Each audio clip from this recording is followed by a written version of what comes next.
Now, with the new lack of COVID-19 regulations in place, how will the liquor industry be affected?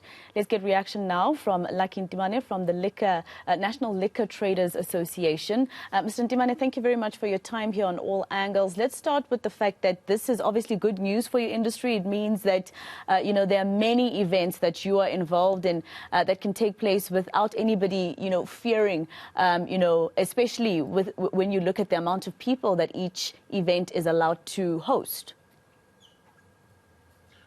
Thank you so much for the opportunity. Of course, we welcome the long overdue decision to do away with the mask, but also to allow the eventing space to be able to host maximum capacity, because we feel that this will aid in us being able to fully recover.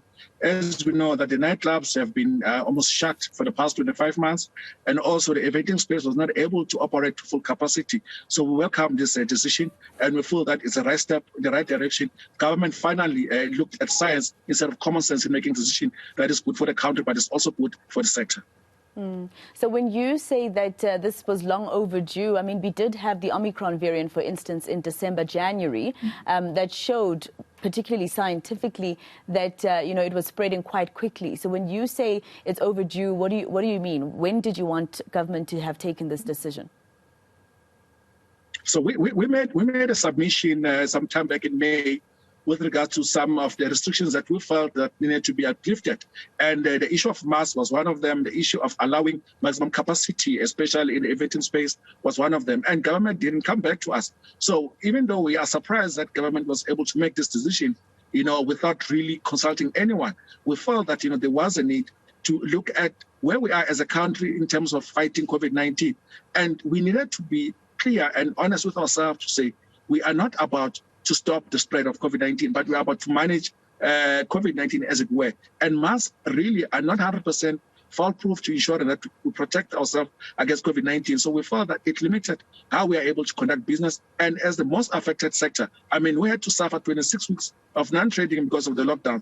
We felt that these remaining restrictions actually placed the burden on us being able to conduct our business fully. So we feel the government knows and they are aware that their decisions were not based on science and were not even based on common sense. In fact, we feel that it was almost like a common hate that the government has against the alcohol industry. And we're on record as saying that government doesn't support the alcohol industry as it were. So we feel that now, that the decision has been made, that must not be one, and that, eventing space can take hold, and that pubs and even nightclubs that were closed for almost 25 months can be able to operate. This is the right step. We feel that this is the right step that the government has done, even though it's that we have in the sector. The travel sector, for example, employs over 250,000 people. So we feel that now we are able to, go back to normality and be able to trade. And just lastly, in terms of some of the interventions that the alcohol industry had also put in place to try and make sure that government can allow them to trade again.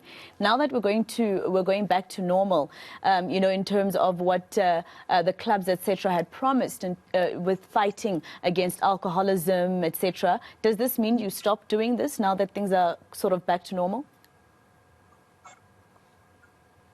In fact, we are going to heighten our approach in fighting not just COVID-19 in our space, but also ensure that, we address other social ills that are linked to alcohol. We know that the irresponsible usage of alcohol is rife in the country, and this is not something that we're going to run away from. We need to be able to tackle it. We know, based on the statistics that were released by the Minister of Police, that almost 11.9% of gender-based violence was linked to alcohol. So we're going to tackle that. We're going to be involved in other social programs, such as ensuring that, our people drink alcohol in a responsible manner, but that our traders are also able to trade in a responsible manner.